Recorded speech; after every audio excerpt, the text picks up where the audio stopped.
بسم اللہ الرحمن الرحیم۔ السلام علیکم۔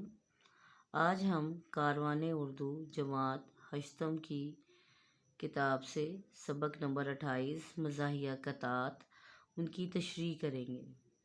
سب سے پہلے ہے بقرہ عید۔ کہنا ہے یہ قصائی سے جا کر کے مہرباں، اب میں نہیں ہوں منتظروں کی قطار میں۔ بکرے جو 4 لایا تھا میں عید کے لیے، 2 آرزو میں مر گئے 2 انتظار میں۔ اس قطعے میں شاعر کہتا ہے کہ میں قصائی سے جا کر کہنا چاہتا ہوں کہ اے میرے مہرباں، اب مجھے تمہارا انتظار نہیں ہے۔ میں اب اس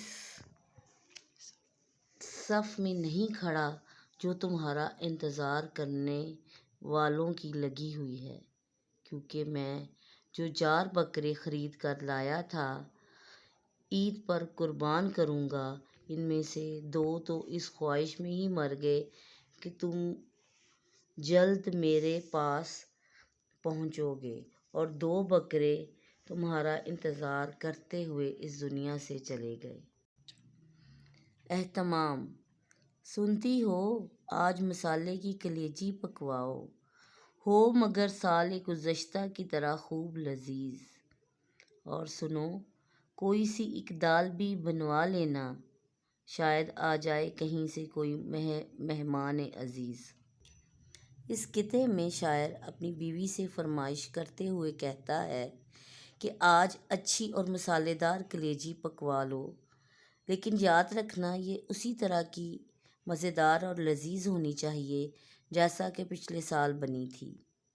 اور اس کے ساتھ ساتھ کوئی دال بھی بنا لینا تاکہ اگر کوئی مہمان آ جائے تو اس کو کھانا کھلایا جا سکے، کیونکہ مزیدار کلیجی میں سے کسی اور کو کھانا نہیں کھلایا جا سکتا۔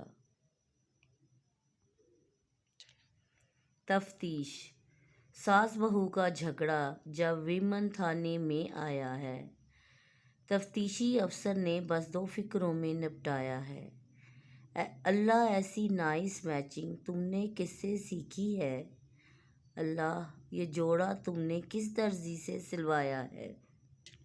اس قطعے میں شاعر کہتا ہے کہ جب ساس بہو کی لڑائی ہوئی اور بات تھانے تک جا پہنچی تو خواتین تھانے کی تفتیشی افسر نے اس مقدمے کو جلد از جلد نپٹا لیا۔ ہوا کچھ یوں کہ اس نے ساس کی تعریف کرتے ہوئے کہا کہ آپ نے کپڑوں کی بہت اچھی میچنگ کی ہوئی ہے، اور بہو سے کہا آپ نے جو جوڑا پہنا ہوا ہے وہ بہت اچھا سلا ہوا ہے۔